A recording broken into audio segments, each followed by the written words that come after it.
What's good, YouTube? Today we're here in my garage with the X3M and we're gonna go over 5 things that I love about this car after owning it for almost 8 months now.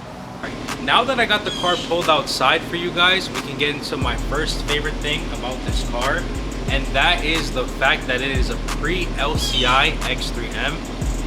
In 2022, they updated the look on the X3M. They made it a little bit more like chunky and like squared off in the front.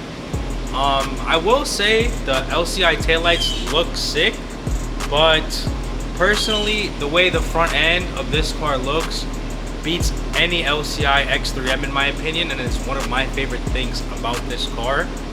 Also, I'm not sure if BMW updated the screen to the big iDrive, but this car has the digital cluster and a digital screen, not just one big screen, and I think that looks infinitely better than just the one big screen. So for the second thing on our list, we had to move to the inside of the car, but my favorite thing is the cluster. This is only on 2021s and up, I believe. 2020s, they get this cluster that it's a digital cluster, but it looks old. Like it looks like the cluster in my 6 Series or like the cluster in the F90 M5 pre-LCI. It has like these silver rings around it, and it just makes it look old.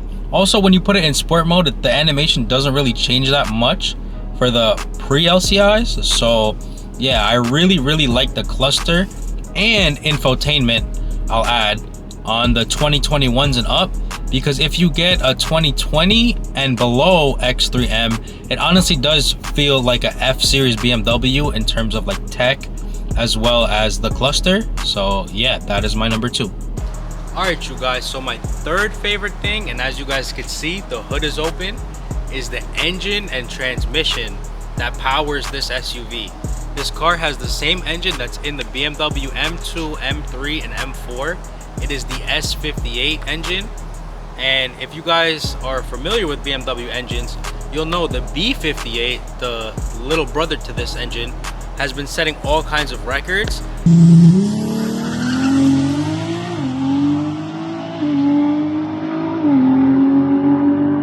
And that car has been out for like 3 years longer than this engine has been out. But if you give this engine some more time, I am pretty sure this car will annihilate, not this car, but this engine and transmission will annihilate all of the B58's records. And it does it pretty reliably. From what I know, with just a downpipe and a tune, this car can make over 700 horsepower. Obviously, you'll need a little bit of E85, but hey, in a mom SUV, that is fucking nuts. Moving on to my fourth favorite thing about this car. I don't know if you guys can fully see it or not right now, but the car has a full-size spare. That's really impressive to me because not a lot of BMWs have this, and I actually used it before. On the factory size tires before I upgraded to the 265, 295 setup, one of my front tires actually caught a nail. So I didn't realize the car had a spare. So I was gonna buy a set of adapters to use my old BMW wheels on this car because the new BMWs are a different lug pattern. Turns out when I checked the trunk, the car has a full-size spare ready to, well, not a full-size spare, it's a donut, but it's a 19 and the factory wheels are a 21. Hopefully the rolling diameter is okay. I guess they worked all that out from the factory. I didn't have any issues with it. But yeah, the car does have a full-size spare. Very impressive, BMW. And my last favorite thing about this car is the ambient lighting, as well as the, I guess, illumination lights when you unlock the car. So unlike most cars, on this car, when you unlock it, it shoots out like a light from both sides of the car. It looks like a falcon. And then all the doors have two-tone ambient lighting. The footwells have lights. The back seats underneath the seat have lights. So the car is well equipped with a lot of lighting. So yeah, that is the 5th thing that I love about this car. I'm sure there's many more things I can think of that I love about this car, but I'll just do 5 for this video.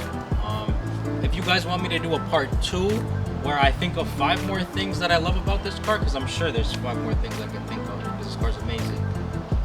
Let me know if you guys want to see 5 things that I hate about this car. I'm probably gonna have to think about it a little bit, but I can do that for you guys as well. But yeah, if you guys enjoyed this, please leave a sub and a like. It really helps the channel out. And I will catch you guys in the next episode.